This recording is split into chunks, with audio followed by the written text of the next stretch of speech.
It's the Full Court Press with Eric Frandsen and Jason Walker. Welcome back to the to the show that we're doing right now. Following the local teams, breaking down the biggest games with in-depth analysis and team interviews. There's going to be much higher expectations, sense of awareness of what we bring to the table. Join the show by calling into 435-752-1069 or text 435-339-0321. It's the Full Court Press. Throws, ends yes! Caught! Touchdown! Did he get it?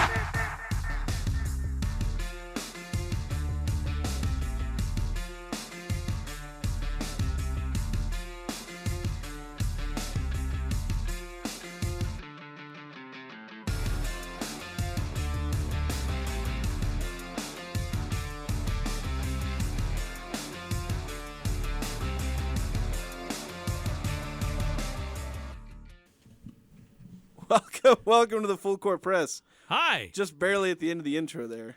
We're here. Yeah, we're here. We're just talking about You're looking live. some of the things that we're going to be doing on the show today. A lot to go over. Got Utah State men's basketball preview there. Green Canyon makes me and Eric look like fools. Utah State soccer playing today in a couple of hours. By the time we sign off, they'll start playing down in Provo. Utah State women's basketball. That game sold out quickly. Yeah, from what I understand. The soccer game was pretty quickly. And then, Utah State women's basketball. I believe they're playing here tonight. 5 o'clock's in the middle of our show. I believe that game should get started against Eastern Washington. Yep. Volleyball winning yesterday. Senior night, 3-0. Pretty easy sweep over San Jose State. That's probably what they should have done. San Jose State's second to last in the standings. Bring out the brooms. Yep, more brooms. They've done that a lot this year. Yeah, and then we're going to be kind of recapping some of what's happened in the rest of Mountain West basketball. All the teams for the Mountain West have played at least one game so far this season. A couple have played two. So we'll kind of look at where all these teams are at in their openings. And then we'll also look ahead to the weekend for Mountain West football. We've talked a lot about Utah State football. Probably won't touch on them a whole lot today, but we will talk about the Mountain West as a whole, their weekend. What are the big matchups? What's going on? And we've also got the Utah Jazz. So plenty to go over today. I have to admit, I know football's not really on the agenda today, but I have to admit, I've been second-guessing my score prediction a lot since I gave it yesterday. Really? What aspect are you second guessing? I think I gave both teams too much offense. That's possible. Because my score prediction was 42-21. But the more I've thought about it, I'm thinking it's probably more like 35-18. See, I gave both teams more. Well, I guess you gave Utah State 1 more point. I gave Nevada 7 more. So I've got more points on my plan. I've been fine. I think that's about fitting for Utah State, who plays great at home on offense and a defense that even if Nevada is kind of not very good on offense, Utah State's barely held anybody down. Yeah. I'm sticking with it because I made it public. I'm just saying. I'm not changing. I'm hedging it a little bit. I've written it down. It's out there. I've written it in pen in 2 different places, so it's staying where it is. Yeah. I put it out on the social media. Social media. It's on radio, recording. The internet does not forget, Eric. I know. I'm thinking maybe I was a little aggressive for both teams and what they could do offensively, but look, we'll see. I was telling the listeners yesterday, you hadn't come in yet, but I've been keeping track of our score predictions and kind of been assigning point values for like how well you do based on how close you are in each team's score, bonuses for how close your predicted margin is to the actual margin, bonus for picking the correct winner and whatnot. And you're kicking my butt in score predictions this year. Well, I definitely botched the San Jose score, but yeah, well, we both missed that one. But I mean, other than that, you've had some really good ones. Like last week was pretty good for you. So it's been a good year for you for score predictions. But let's start off here. Of course, if you guys want to jump in, join the show. The Full Court Press text line is open. 435-339-0321. 9315 texting in asking if the mobile app is working, and It should be, or is it? Or are we There's having been more some problems? funky stuff today with streaming, and all I can do is give a big sigh. So the answer is, I guess not. Oh no, I'm getting a thumbs up from Is it working? from Ryan in the background. He walked Try over and just working gave it me again. double thumbs up, saying that it's working. So maybe it is working. I hope so. I hope so. If we get the thumbs up from Ryan, it means something's working. We've been trying to get things squared away because there's a certain large media entity in our state which is kind of being a bully when it comes to high school sports this year that it hasn't been like in years past. And so we're trying to make sure all of our ducks are in a row with how we do our broadcasts. I don't know if I can say too much more than that, but it's caused us to uncover a few things. And as one thing gets changed, we realize that maybe discover that it affects a few other things. So bear with us. We're trying to get it squared away and fixed. Yeah, we'll get it figured out. So hopefully the mobile app should be working. You can also listen to the show 1069thefan.com and, of course, on good old radio 1069 FM, 1390 AM, The Fan. So, yeah, feel free to text in any thoughts on this first Division I matchup for Utah State. This is the first time this squad will face a Division I squad. It'll be the Bradley Braves, who in their first game, talked a little bit about this yesterday, kind of took a first look. We'll go a little more in-depth. Also had a chance to talk to Danny Sprinkle earlier today, just before they left on their trip to Illinois. So talk to him about this matchup, some of the challenges they're going to face. We'll go a little more in-depth today. But one of the things mentioned is that Bradley, their first game, they faced a pretty tough opponent. They faced UAB, a high-powered offense these last few years, 80-plus points per game each of the last two seasons. And Bradley ended up winning in overtime, 73-71. Only allowed 64 points against this high-scoring UAB team in regulation. Then added allowed the 7 points in overtime. But Bradley 1-0. They've already gone on the road and won a game. Now they're going to host the Aggies. So now, probably from their minds, it's probably easier than facing UAB.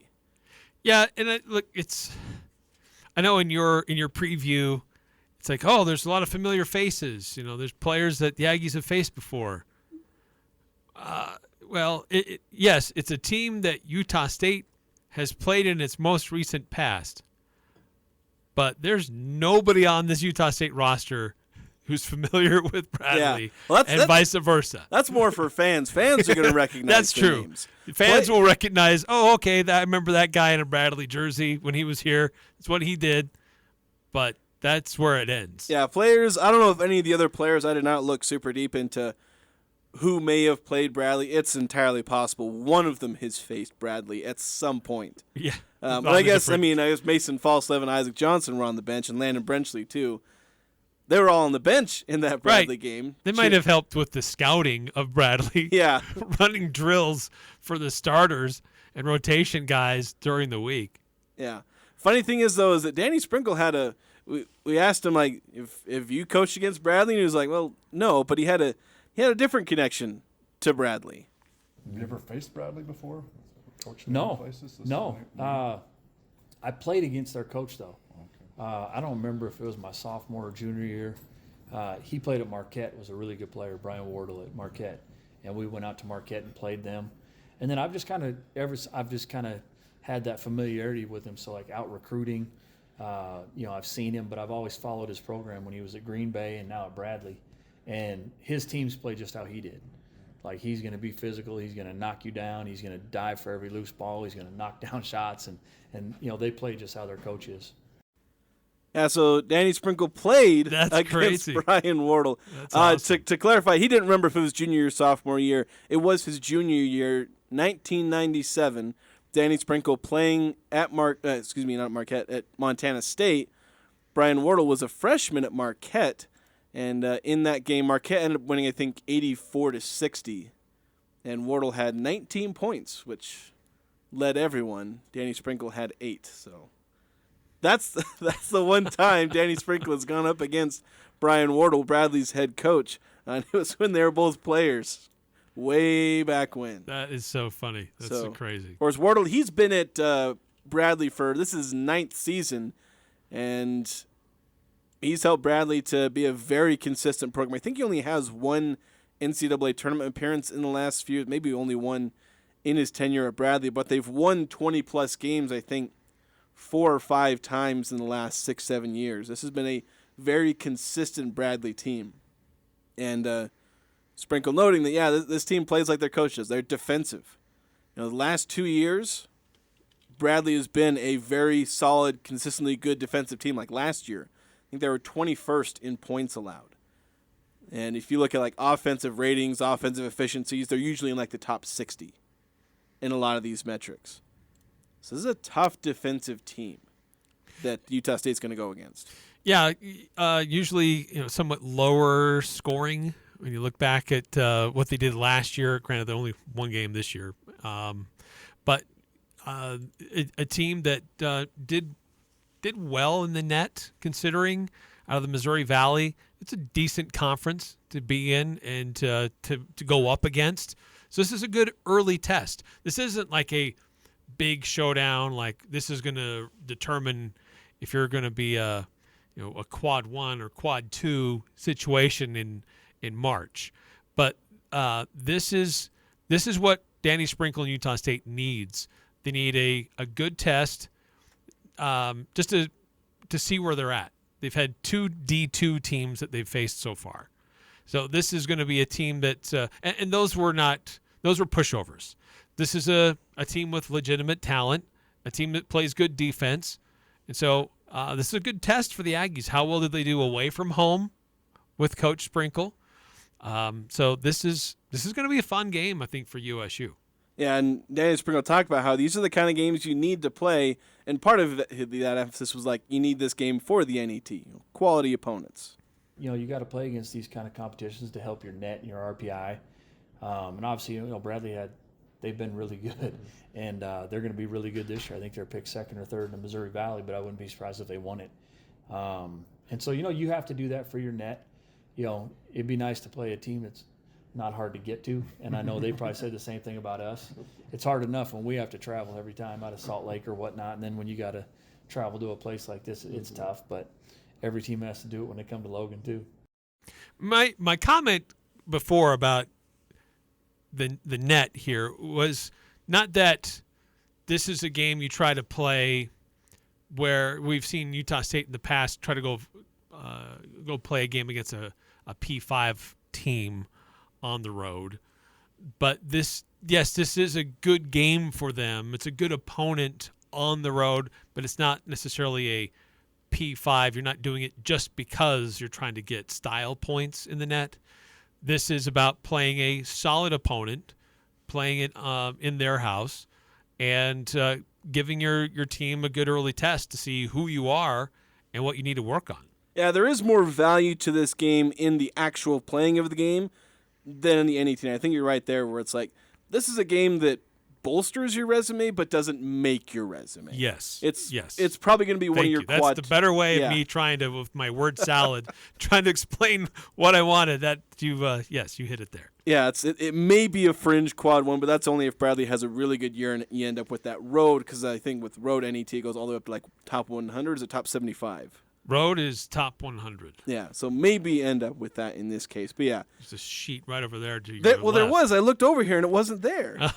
Oh, no, there it is. I keep it in here in studio. It got hidden. It used to be taped to the side. So away is top 75. Oh, okay. Yeah, so maybe. We'll see. I don't know if Bradley right now in the Ken Palm, they're 93rd. Utah State's 98. So these are two teams that, based really on a lot of these, matched. These analytics, they are pretty close.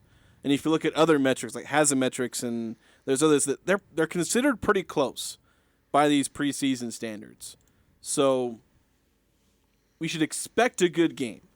Expect a low-scoring game. Now, granted, sometimes in the early season our preseason expectations are off, so maybe one of these teams dominates the other. But I would expect these teams to both play pretty close in terms of, in the most broad stroke style, defensive, physical, they share some similarities. they aren't necessarily the same on offense or defense as far as how they play, but in terms of broad strokes, identity, two similar teams. So hopefully we're going to see a good game there. Now, as we were kind of laughing earlier, that a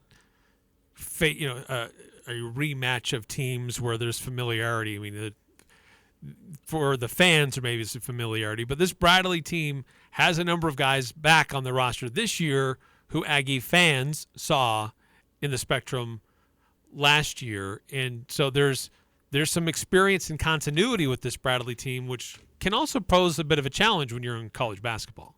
Yeah, and I think, with Bradley, they were up 16 points in their season opener, ends up forcing overtime, and I think Danny Springle was talking about that last matchup, to where, and I didn't watch the full game. I watched most of the first half of that game, trying to scout Bradley a little bit.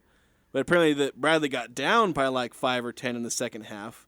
So they flip-flopped. But he talked about how Bradley's experience helped him in that case, where they lost several guys. They lost one of their key starters and a couple of bench guys. Like I said, in the last time the Aggies faced Bradley, 4 of those starters are returning. So there's plenty of experience with these guys. So that's something that could really help and could be a real obstacle, because Bradley, they know how to take a punch in the mouth. They already did that against UAB. Utah State hasn't had that. How do they respond when a team goes on a 10-0 run? Mm-hmm. Can they react to that without crumbling? That's going to be a big key for Utah State here. But looking at some of these players, I mean, one of the biggest ones you have. I'm gonna try. I had to look up how to pronounce this. I'm gonna see if I can do it. Malavi Leons. Ooh. I think that's what I dug up from the internet. Okay. Bradley didn't have a pronunciation guide. I had to dig that up. But Malavi Leons, it's spelled like Malavi Leons, but Leons, he's their 6'9" forward. And him and Darius Hannah, they will start at power forward and small forward, and they have this 7'1" guy who will start at center. But Leons and Hannah, they're going to be playing power forward center most of the game. As 6'8", 6'9" forwards, kind of light. Both of them are only a little over 200 pounds each. But they're athletic, they're skilled. Leons, he had 24 points, 14 rebounds. Last year, he was the Defensive Player of the Year. 3 steals and a block in the opener as well. And last year, he was averaging a block and a half and a steal and a half per game. This is a guy who can do a lot of different things. Very active. And I asked Coach Sprinkle about this, pair of forwards and the problems that they could potentially pose for the Aggies. Here's that clip. Yeah, they're a problem. They're very good players. They're, like you said, 6'8", but they're really athletic. They're fast. They're quick, and they're relentless. If you take your eyes off them, they're back cutting you. They're going to the offensive glass and getting tip dunks. They're face cutting you, and so they do a really good job with their movement and playing off the Duke Dean, and they have so much movement in their offense where you're chasing those guys around, and that's when guys are getting downhill like Dean and some of their other players. And so, they cause a lot of problems, and they're active. They're great rebounders. They block shots. They give them the flexibility to switch 1 through 5 because those guys, they can guard your point guard. They're athletic and long enough to do that. Yeah, and so those two, they're two just athletic players. And the thing that's interesting about this is that Utah State, against these 2 Division II teams they've played, they faced a bunch of 6'7", 6'6", 6'8" guys at forward and center. But those guys aren't as athletic as the guys they're going to face now. They're going to look similar. They're going to move a whole lot different. Yeah, Utah State really has not faced a decent low post presence. And they'll get their first taste of that this weekend at Bradley. So, and they're going to – that's important for them because they're going to have some big guys you're going to have to run through in conference play. So USU needs to understand how to play with those type of players they're going to face and figure out what they really have. It looks nice so far, but how does it – I mean, they've – clearly the matchups just have not been the same. Yeah. And I think a big key, at least in terms of the front court, is you've got Great Osbar. He is about as tall, but he's got the longer arms, and he's a lot bigger. He needs to be able to dominate in the post against these guys because he has that physical matchup advantage. Like I said, these guys are both 210 pounds each. And so Osbar's outweighing them by about 50 pounds. So he needs to be able to dominate in the post. Whether they, I don't know if they're going to try and switch somebody else onto him, or they're probably going to want to have one of these two guys, probably Leon's. He's a quality defensive player, but Osbar needs to be able to dominate this matchup. Make them go bigger if you can. And force them to have their 7'1" center on the court more, who they're not comfortable playing as much, but make him be out there. The Aggies need to be able to dominate that low post matchup and not let these two guys fly around the court on offense and defense and cause a lot of problems. So that's we got with those two. Another key player, Duke Dean. That's the guy that Coach Sprinkle actually talked about. You got to key off of him. A lot of things revolve around him. He's a 5'8", lightning quick point guard. Last year, he actually led Bradley in scoring against the Aggies. He was like their third or fourth leading scorer overall that year. But this is a guy who can be inefficient at times. He shot 37% from the field last year. But this is a guy who will attempt a lot of dribble jumpers. He's going to fly around, he's going to get to his spot, and he's going to attempt his shot. And if you try and smother him, he's going to find passes to some of these other guys, to Leon's, to Hannah, and any other player they've got. So it's going to be a big matchup for Darius Brown and all the other point guards going up against Duke Dean. Yeah, sometimes you look at a player that looks like he's undersized, and you think, oh, he's going to be pretty easy defensive matchup because he can't get a shot up very easily, so you should be able to defend that. He's probably not going to be very heavy, very physical. You can probably push him around a little bit. But often, if you're going to play Division I basketball as an undersized player, that probably means you've got speed and handles. And because otherwise, you're not going to make a roster, let alone start. So that can be a little bit deceiving when you look at a roster and just see, 5'8" guard, okay, we should be able to handle that. Those guys can humble you real quick if you're not on your toes and don't get rocked back on your heels too much, because they can blow by you in a hurry. Yeah, and that's one of the things that Danny Sprinkle's been trying to work on as far as defense is staying in front of guys. They need to be able to match up, one-on-one, defend your guy. Because otherwise, you can have help defense, but too much help defense, and smart teams will be able to pick that apart. Because a lot of teams, if you break that down, find the open guy. You find the open guy, you kick it out to the corner, and eventually the defense won't be able to recover once you break them down. That's what the best offenses do. They, create an opening, and the defense tries to close that by rotating. But eventually that means somebody else is open. And Bradley's going to be able to do that. They're going to have guys that cut to the basket, guys open for three. So Utah State needs to be able to not have so many of those breakdowns. And they had a few too many of them against the Division II opponents, but they couldn't take advantage because Utah State was just better, more athletic. This team shot 10 for 30 from three in their opener. So 30 it's kind of a high number. It's above average for a college team. So that's that perimeter defense, that point of attack, that's going to need to be a continued point of emphasis. Which, I'll be honest, I'm okay with that if that's the area of concern, that Utah State can answer that with the physical, aggressive guards that they do have on defense. Yeah, you got Darius Brown. Javon Jackson is, he's got the effort. He maybe needs some more experience, and then Mason Falslev is, he's coming along pretty well himself. So yeah. I think as long as those guys are able to be physical and stay in front of their guys, then that's not going to create problems. Because the thing is, if you allow penetration, then a lot of times that's opening up three-pointers because the defense collapse, kick it out to a wide-open three, and you nail it. And you don't want Bradley living on a diet of threes. Unless they happen to be missing him that day. Yeah. Then I guess that's fine. But people don't always miss wide-open threes at home. All right, we need to take a break here. I think we've had a couple of texts come in. We'll get to those on the other side of this break. We'll have a little more basketball talk. We'll also get into Utah State soccer coming up next here on the Full Court Press. For more than a century, couples have shopped at S.C. Needham Jewelers. Known for a large selection of beautiful diamonds, we now have both natural and lab-grown diamonds. You're sure to find a diamond engagement ring that will fit your budget. The possibilities today are endless as you select the perfect ring. Show her you'll cherish her forever with a diamond, either natural or lab-grown, from the store where Utah gets engaged. S.C. Needham Jewelers, middle of the block, at the sign of the clock. Do you have a backup generator, or have you explored the options of adding one to your home? Generac backup generators will keep your home or business safe and cool during the summer months if the power goes out.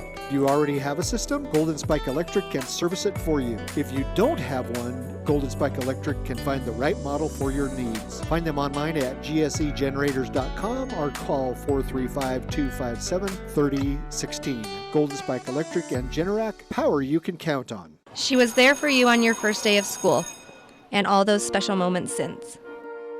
Now, Mom needs you. When Mom or someone you love needs home health or hospice, give them the care they deserve. With core values of character, experience, and trust, see why we have been voted Best of Northern Utah. Contact Aegis today, 435-723-9000, or find us on the web at myaegis.com. Les Olson IT is your source for top quality technology. We carry the latest desktop and laptop PCs in stock, configured to your specific needs, and backed by our award-winning support team. And if your business demands high-performance hardware, we offer custom-built computers that can tackle any task. We also offer great computer accessories like monitors, keyboards, speakers, Fujitsu document scanners, and more. Get a quote today. Les Olson IT. Hi, I'm Jay Broadbent with Alpine Home Medical. I'd like to invite you to learn more about us. Since 1997, we've been Utah's premier one-stop shop for home medical equipment. What sets us apart at Alpine Home Medical is the superior level of customer service. We provide home oxygen, CPAPs, wheelchairs, scooters, breast pumps, and so much more. Come on down and get to know us. Alpine Home Medical, we bring wellness home. Visit alpinehomemedical.com. Hi, this is Rusty Allen with LSS Insurance. Come learn all about Medicare and Social Security. The third Thursday, November 16th at 7 p.m. Call 752-9493 for details. It's never too early to plan for the future. Making an informed decision is key. We will answer all your questions and help you feel confident moving forward. Come the third Thursday, November 16th at 7 p.m. Call LSS at 752-9493 to RSVP. Walk-ins welcome. Here's Chad, the lawn doctor, with a fall tip for your yard. With a cooler summer and rain in the fall, lawns are looking good. Don't skip the last fertilizer application of the season. In fact, the fall application may be the most important of all. It's the one that gets your lawn through the winter and off to a great start in the spring. Call the lawn doctor at 753-LAWN and let's get your winter fertilizer application scheduled. For a better-looking lawn next spring, call Lawn Doctor for your last lawn treatment of the season. Call 753-LAWN or go to lawndoctorcashvalley.com. The Aggies are number one here. The Full Court Press. Connect with us on Facebook, Twitter, and online at 1069thefan.com.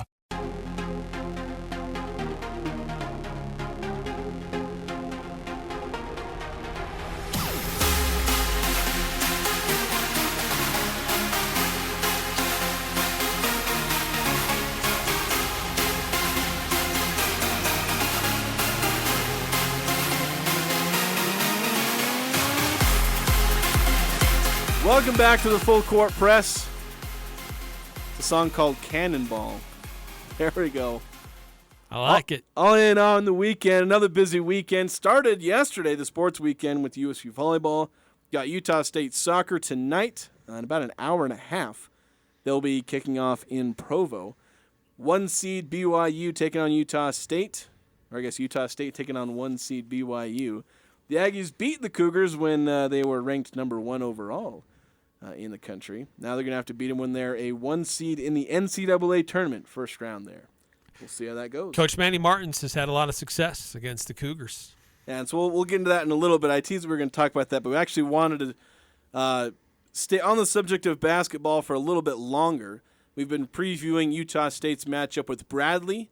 The Aggies will be taking on the Braves tomorrow at 6, right? I'm pretty sure it's 6. Yes. I've got a bunch of times in my head because I was doing the preview and I was like, here's the tip-off time. Here's Al Lewis's show start time, except like it's going to be weird because they're going to flow from football straight into basketball. So I don't like. Yeah, it won't be much of a basketball specific pregame, just because the football postgame will be kind of dominating up until at some point we will transition. Yeah. DJ Nelson and I will bow out and let Al and Jalen Moore do a preview.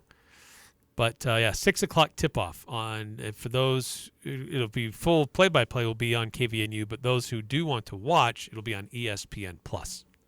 Yeah, so be tricky to watch there. ESPN Plus not widely. I think I have it. Well, I know I have it because I watched a game on ESPN Plus the other day. There's actually another Mountain West game, which let's get into that now. Looking at the rest of the Mountain West, of the 11 teams, 8 are undefeated. So pretty solid openings for pretty much every team. In fact, 9 of the 11 teams won their season opener. 7 of the teams are 1-0. San Jose State is 2-0. New Mexico's 1-1. And then Air Force and I forget somebody else lost one game. I suddenly can't remember. I should have the standings right in front of me. I will get those loaded. But before we do that, did you hear about what happened in Nevada's opener? Wasn't there a bat? So they hosted Sacramento State. They win 77-63, but there was a significant delay in the game because there were bats. Yeah. Not just one, there were multiple bats flying around, like zooming at people in the stands, landing on the court temporarily. They had some staff out there with these nets on long poles try to capture them. Apparently, I was reading about this today, apparently there's a group of bats who show up at the Lawler Event Center every fall, and they've been doing this for the last 6 years. And they still haven't figured out how to stop the bats from getting inside. And they just, as the game's going on, there's bats flying around. I mean, they're trying to do an inbounds play, and there's players like on the court like ducking, and the refs standing there like, what do I do? There's a bat flying around and buzzing the players. They're about 10 or so days late. Halloween was last month, guys. Well, yes. There was some joke about it was like a bat week or something, but apparently every fall at about this time, these bats regularly show up at Lawler Event Center. You'd think after the first couple it'd be like, oh, that's an oddity, but it's been 6 years Well, now. It's probably like a migration pattern or something like that. I mean, you can't figure out where they're coming in and seal it off? Well, a lot of times, maybe I'm not an expert, maybe it's something that they can't seal off. Well, bats can squeeze into very small spaces. Yeah, believe me, that's probably from personal experience. I unfortunately know this. It's they either can't find where they're getting in, or they can't bat-proof the way they're getting in. Yes, that's true. But still, crazy scene in Reno on Tuesday night for Nevada's opener. Nevada did get the 77-63 win over Sacramento State, the new home of former Aggie Z. Hamoda. And so Nevada are one of the, as I said, 9 teams to win their season opener. So, Boise State, Colorado State, Fresno State, Nevada, San Diego State, San Jose State, Utah State, and Wyoming and New Mexico all won their season openers. Some more impressive than others. Now, New Mexico's 1-1. Yeah, they won their opener, but then they played St. Mary's. I think it was last night. Yeah, last night, and I was watching that game. So New Mexico no longer undefeated. That's why there's only 8 undefeated teams at the moment. And I wouldn't be too worried in that game. Like I said, I was watching it, and St. Mary's was just better. I mean, they were shutting down New Mexico. New Mexico didn't look like they knew how to score in that game. They lose that one 72-58. Really struggled in that one. A lot of expectations for this New Mexico team. They'd actually received a vote in the AP poll. St. Mary's is ranked 23rd. So, good team. You just lost on the road. It's not panic time. And they're also missing Jalen House, I believe, in that game. So, one of the preseason All-Mountain West player, they were missing him. So, New Mexico loses. They lose a game to a lose a quad 1 road game. It happens. Yeah. The more concerning loss for me, if I'm fan of the certain Mountain West team, is UNLV. Yeah, embarrassing loss on Wednesday. This is a team that had some pretty high hopes. They were picked 6th, so I mean not like at the top of the Mountain West, but top half. They've got, Dayton Thomas, preseason freshman of the year. They got Isaiah Cottrell, who is a top 100 recruit who was supposed to be one of the top freshmen last year, but he broke his foot in the first game of the year. He comes back, so there's a lot of expectations for this UNLV team, and they get whooped 85-71 by Southern at home. The Southern Jaguars out of the SWAC. Yeah, I was telling my brother, UNLV lost to Southern, and he was like, Southern. It's just Southern. It's just Southern. Southern. Just Southern. Out in Louisiana. So it just didn't look good. Their offense was okay, but defensively they were just out of sorts. Southern was just taking it to them. And again, on UNLV's home court. Yeah, so that should not happen. Yeah, so that's the one you worry more about. But it is the first game. You usually get that one game that's just bad in non-conference. You can usually wipe the slate clean and move on from it. I mean, Utah State did it a few years ago against UC Irvine or something like that. Yeah, true. The Aggies are not immune to this. So if there's going to be one you're worried about, it's that one. Some other games that, Utah State's, you don't really look at that. They beat a Division II team. Wyoming beat, I didn't even look at who they play. I just saw they won 104-56. I assume it was someone of similar caliber to San Diego Mines that the Cowboys beat.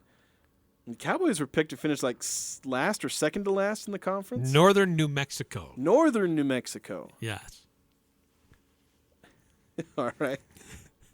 Powerhouse. Yeah, the powerhouse, Northern New Mexico.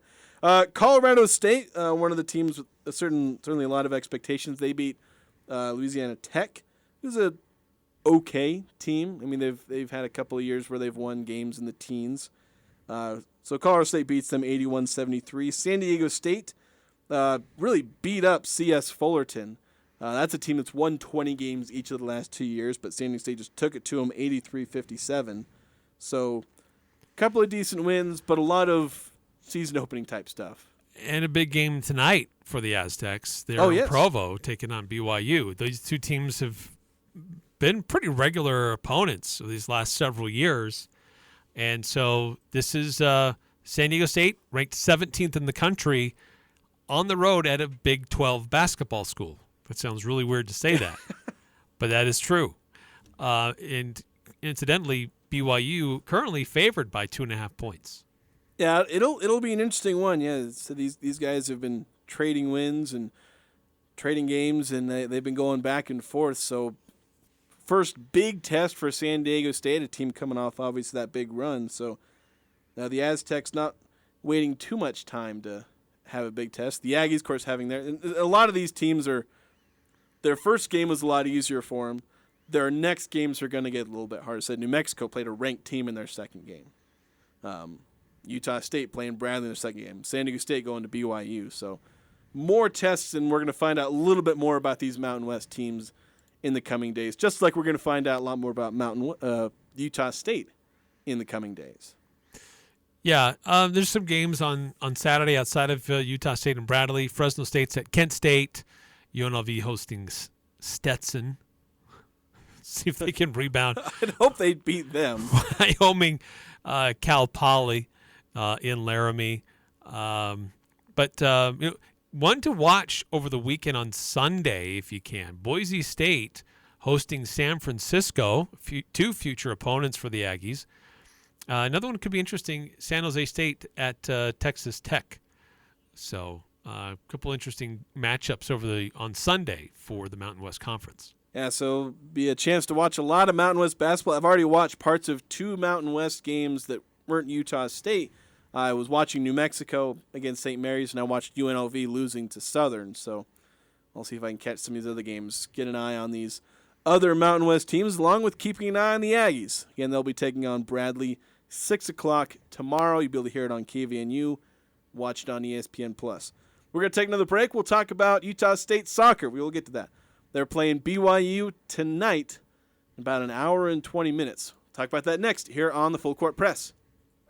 Black Friday has started at Daryl's Appliance in Benson. They've stocked up so they can give you the lowest prices of the year. Save up to 50% off select appliances. Plus, you get an exclusive 2-year warranty with all scratch and dent appliances. Double dip with their exclusive mail-in rebates. And if you need financing, they have 12 months interest-free available. Daryl's Black Friday sale. See store for details. Daryl's, your first and last call. Find them west on Airport Road, open until 6 p.m. on weekdays, 5 on Saturday. This is Ryan at My Mattress. Life is good. Life at My Mattress is good too. Why might I say that? Because today is a good day to slay a Goliath. The other day I went into a mattress store here in Logan that has 2,500 stores across the country. I'd say that's a Goliath. We were 20% less expensive on every bed that we both offer. We may not have 2,500 stores, but we are number 1 in Cache Valley. Better product and better prices. Isn't it time to sleep exceptionally? Only at My Mattress. When it comes to home care, it's important to know you have a choice. If you or a loved one is in need of hospice or home health services, remember that Primrose Home Care and Hospice believes in treating the patient as well as the problem. We work directly with you and your doctor to create a health plan that's catered to your needs. Our team is devoted to providing options in the freedom and safety of your own home. Visit us at primrosecare.com or call to schedule a free consultation. Primrose Home Care and Hospice, your local hospice and home health provider since 2006.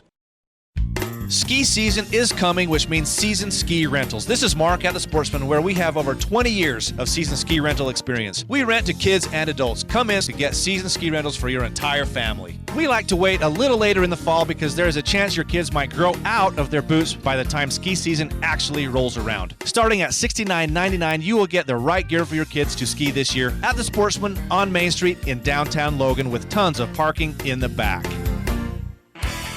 Hey golfers, Black Friday at Birch Creek starts Monday, November 13th.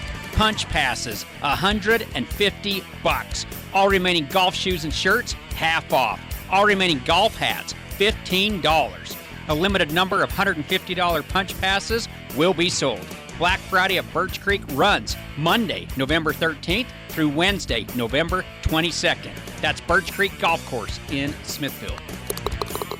This is Nate Lamson with Valley Office Systems, your home team when local matters. Valley Office Systems is your local provider for all things office, copiers, printers, furniture, and document management. Proudly serving Cache Valley since 2007. Visit valleyofficesystems.com. I'm Buddy Velastro. When I was 17, my dad died of lung cancer and didn't have any life insurance. I had to drop out of high school and work 18-hour days to keep the family bakery going. I know life insurance would have made a huge difference. Today, I own life insurance to protect my family, and you should too. A public service message from the nonprofit Life Foundation. Interviews, analysis, and a little bit of fun mixed in. The Full Court Press on Sports Talk Radio, 106.9 FM, 1390 AM. The Fan.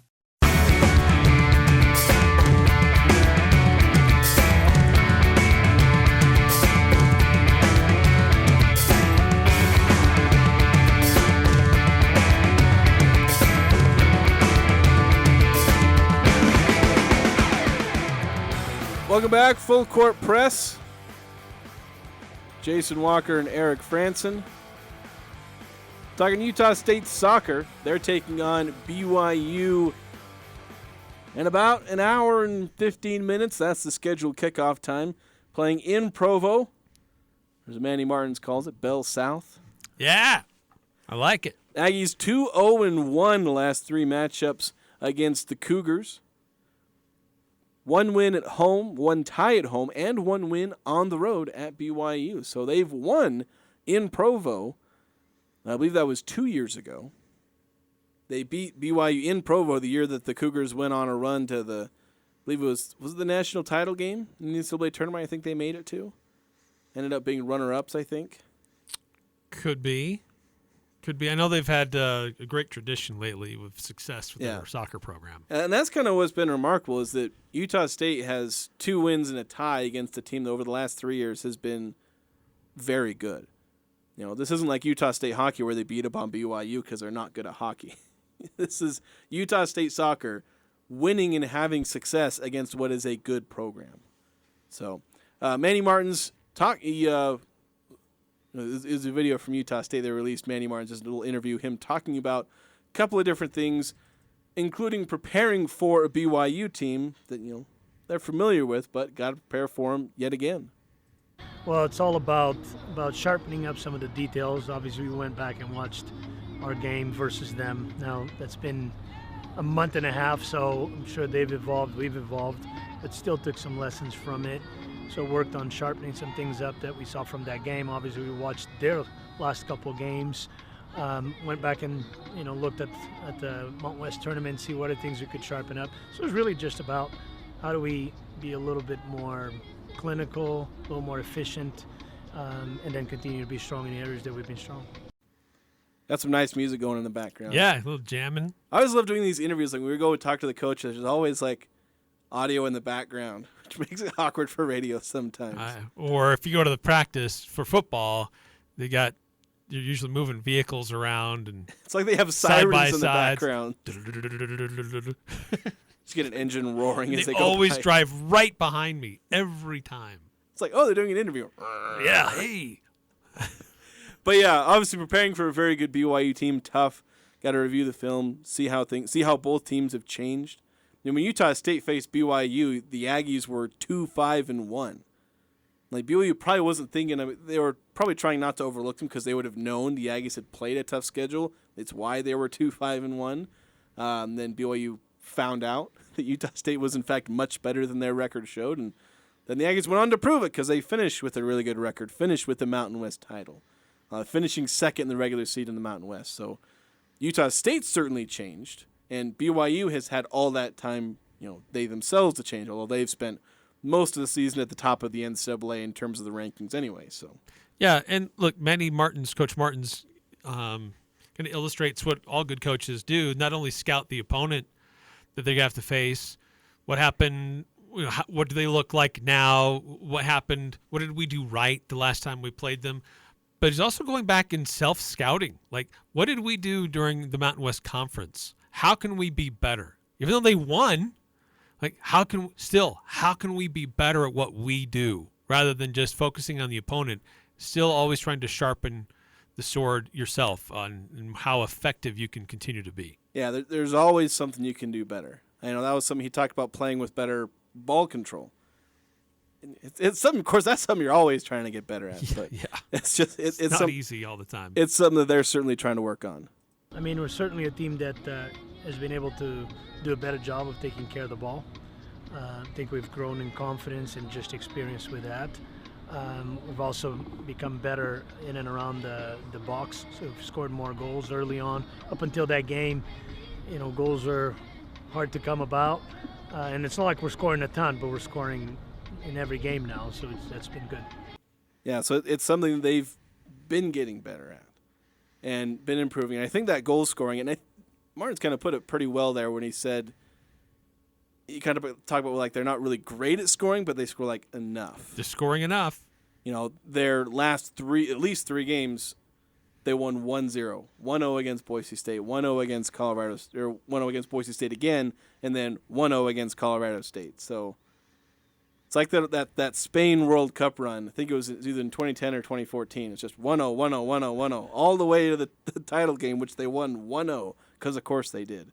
And that seems to be Utah State's MO. Right, and it's because of great defense. Obviously, you got to have enough offense to win. You got to have more goals than the other team to win. You need at least one goal to win. At least one. But the question was asked of Coach Martins if he considers himself a defensive-minded coach, because they've had a great string of success about shutting out their opponents. Not at all. It's an important piece of the game, so we have to focus on it. But as a player, I was an attacking player. As a coach, I love good attacking, but I think quality defending gives us the opportunity to be patient in our attack. Because if you don't defend well and you find yourself behind early, now you have a bigger mountain to climb. So I value defending, but I wouldn't call myself a defensive-minded coach. It is weird to hear him say that. Yeah. In obviously in his history he's an attacking guy, so he'd have more of a mind for attack, but his teams have been spectacular defense. Like each year he's been here, they've had good defenses. Now maybe a lot of that has to do with the fact that he's had some really great defenders. Kafusi's been around, Kylie Olson, you got Dara Wallen, who's been here several years, so he's benefited from having some defensive studs, but there's a difference between having good defensive players and having one of the best defenses in the country. So I guess kudos to him for not being a defensive coach and managing to have the best defense in the conference. I guess he's learned defense. Yes, a pretty elite defense from a non-defensive-minded coach. So I would imagine tonight it's probably going to be a low-scoring game between two really good defenses, teams that are familiar with each other, and it should be fun. And hopefully the Aggies can advance. They've proven they can beat BYU in Provo, so why not do it again? Yeah, they've proven they can beat top teams. So yeah, we'll have to keep an eye on that, and I think it'll be on the Mountain West Network. And hopefully they have an announcer who can properly pronounce Aggies. So watch the championship games like Aggies. Yeah. Anyway, we need to take a break. We'll be back after this on the Full Court Press, finishing up the first hour. This is Justin Hamilton from Cafe Sabor and Off-Premise Catering. The holidays can be so hectic. That's why I'm so excited to make your holiday catering so simple. Maybe it's a last-minute holiday office lunch, family get-together, or corporate party. I can handle any size gathering with my Off-Premise Catering team. You'll love Cafe Sabor's favorites are Hamilton steak and seafood, prime rib, salmon, and all the trimmings. The menu is up to you. Let my Off-Premise Catering team handle your last-minute holiday event at your office, home, Cafe Sabor, or one of our many banquet facilities. Call 755-9500. That's 755-9500. Happy holidays from your friends at Cafe Sabor and your Off-Premise Catering team. Adams Wealth Advisors is proud to announce that they've been named as one of the best financial advisory firms in the country by USA Today. Start maximizing your wealth potential with a team of experienced advisors who specialize in working with high net worth individuals. Let Adams Wealth Advisors help you achieve your financial goals with a personalized approach to investment management and planning. For more information on how Adams Wealth Advisors can help you achieve your financial goals, go to adamswealthadvisors.com. That's adamswealthadvisors.com. When a friend or loved one is hurt, you want to help them. If your loved one was injured because of someone else's negligent or careless driving, help them by telling them to call the Advocates, now with offices in Cache Valley. We don't charge for the consultation or any meeting after, and you will pay nothing out of pocket while we fight for the settlement your loved one deserves. We only get paid if you do. Call the Advocates today at 801-355-5550 or chat online at utahadvocates.com. Your loved ones deserve an advocate. Weather changes are tough on your transmission. As we move to colder winter weather, AMCO Transmission invites you to bring your vehicle in for preventative maintenance before the snow flies. Have a diesel pickup, Cummins, Duramax, or Power Stroke? AMCO in Logan is your transmission specialist, and they promise to get you in quickly. For over 50 years, AMCO Total Car Care has been experts in repair for transmissions, brakes, tune-ups, and more. Find your local AMCO. 75 East, 2000 North, 752-1940. It's a home football Saturday when the Utah State Aggies kick off at 1 p.m. versus Nevada. Locker 42 will have you ready for this military appreciation game with new and unique camouflage Aggie gear. Special military-themed hats by Operation Hat Trick. With temperatures in the 40s, you'll stay warm with an igloo fan-wrapped Locker 42 exclusive. Locker 42, supporting the Aggies, our military, and our fans. Sunday on Compass Media Network's coverage of the NFL.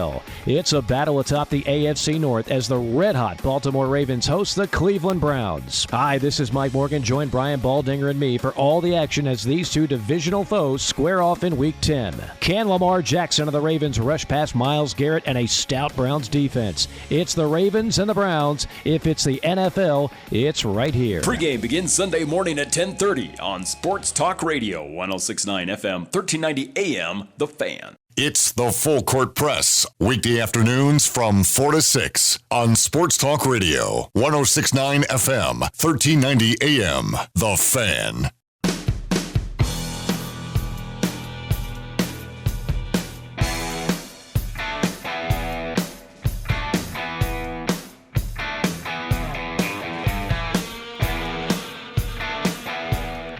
Welcome back to the Full Court Press.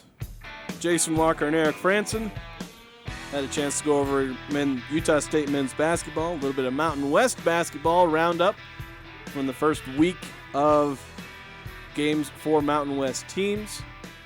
Talk Utah State soccer, as mentioned, they're kicking off a little over an hour. Utah State volleyball last night getting another win, another sweep, 3-0 over San Jose State. That was senior night for them, so last chance for a lot of very talented seniors on this team. They're part of a 3-year run.